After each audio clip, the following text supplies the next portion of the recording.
Assalamualaikum warahmatullahi wabarakatuh. Hai semuanya. Perkenalkan, kami dari kelompok 2 kelas 3E jurusan Pendidikan Agama Islam Universitas Islam Negeri Mataram. Pada video kali ini kami akan menjelaskan mengenai tokoh-tokoh pembaharuan Islam yang ada di Mesir beserta ide-ide pembaharuan mereka. Semoga video ini bisa menambah wawasan untuk kita semua. Selamat menyaksikan. Assalamualaikum warahmatullahi wabarakatuh. Halo, nama saya Hania Nora Fitria Kamas dengan NIM 200101133. Di sini saya sebagai pemateri pertama yang akan membahas dua tokoh pembaharuan Islam di Mesir. Assalamualaikum warahmatullahi wabarakatuh. Halo, nama saya Andina Bella Sakina dengan NIM 200101134. Di sini saya sebagai pemateri kedua juga akan membahas mengenai dua tokoh pembaharuan Islam yang ada di Mesir.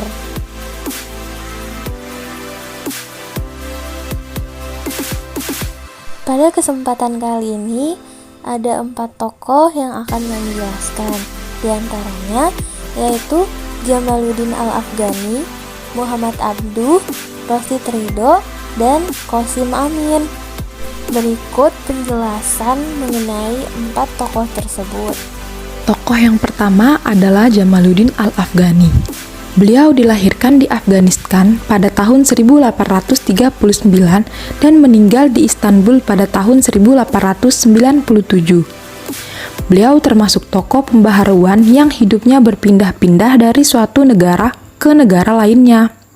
Pada tahun 1871, beliau pindah ke Mesir dan menetap di Kairo. Ide-ide pembaharuan beliau adalah yang pertama, untuk mengembalikan kejayaan umat Islam di masa lalu dan sekaligus menghadapi dunia modern. Umat Islam harus kembali kepada ajaran Islam yang murni dan memahami Islam harus dengan resiko dan kebebasan. Lalu yang kedua adalah corak pemerintahan otokrasi dan absolut harus diganti dengan pemerintahan demokratis. Yang ketiga adalah kepala negara harus bermusyawarah dengan pemuka masyarakat yang berpengalaman. Lalu yang keempat adalah kepala negara harus tunduk kepada undang-undang. Yang kelima, kemunduran umat Islam dalam bidang politik disebabkan karena terjadinya perpecahan dalam umat Islam itu sendiri. Lalu yang keenam, tidak ada pemisah antara agama dan politik. Dan yang terakhir adalah pan-islamisme atau rasa solidaritas di antara umat Islam harus dihidupkan. Tokoh kedua adalah Muhammad Abduh. Beliau lahir di Mesir pada tahun 1849. Tahun 1866, ketika belajar ke Al-Azhar, adalah tahun pertemuan pertama kalinya dengan Jamaluddin Al-Afghani. Dan ketika Jamaluddin Al-Afghani menetap di Kairo pada tahun 1871, maka Muhammad Abduh adalah murid yang paling setia.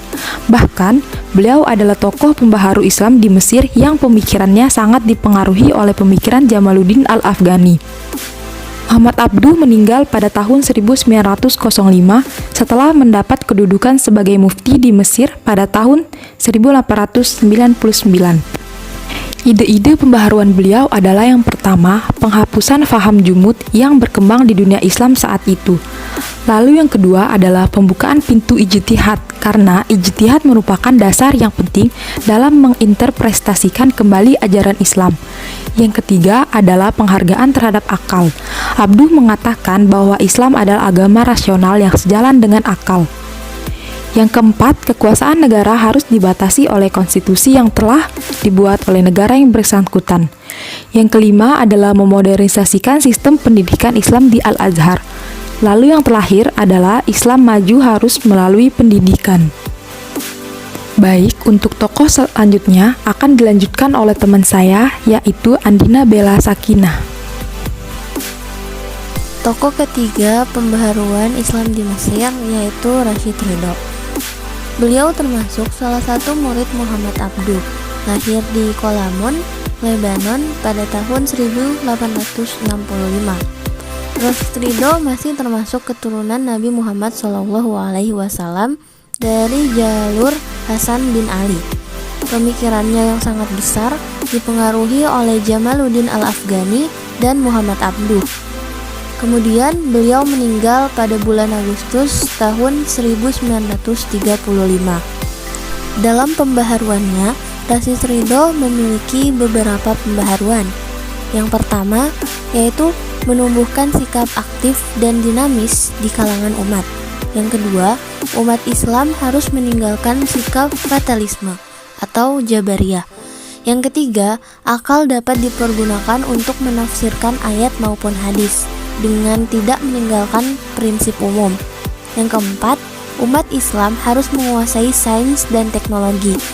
Yang kelima, kemunduran umat Islam disebabkan karena banyaknya unsur bid'ah dan khurafat yang masuk ke dalam ajaran agama Islam. Kemudian ide-ide pembaharuan dari Rasid Ridho yang keenam yaitu perlunya menghidupkan kembali sistem pemerintahan khalifah. Yang ketujuh, khalifah haruslah seseorang mujtahid besar yang dengan bantuan para ulama dalam menerapkan prinsip-prinsip hukum Islam sesuai dengan tuntutan zaman. Kemudian, tokoh yang keempat dari pembaharuan Islam di Mesir yaitu Qasim Amin. Qasim Amin lahir pada bulan Desember tahun 1863 di Iskandaria, Mesir, yang terkenal dengan nama Harroh 10 tahun sebelum wafatnya Al-Tahtawi. Qasim Amin wafat tahun 1908 Masehi pada usia yang masih muda. Kemudian, sewaktu di Paris, ia bertemu dengan tokoh pembaharuan Islam seperti Al-Afghani dan Muhammad Abduh. Pertemuan inilah yang menjadi diskusi hangat, terutama tentang prospek masa depan umat Islam secara umum dan bangsa Mesir secara khusus. Kemudian, ide-ide pembaharuan dari Qasim Amin yaitu ide-ide Qasim Amin mengenai pendidikan wanita yang dituangkan dalam karyanya yang berjudul Tahril Al-Mar'ah, Emansipasi Wanita. Qasim Amin mengatakan bahwa umat Islam mundur karena problem yang dialami kaum wanita. Untuk itu, menurut Qasim Amin, pendidikan itu adalah hak semua orang, baik laki-laki maupun perempuan. Mungkin cukup sekian video dari kami. Wassalamualaikum warahmatullahi wabarakatuh.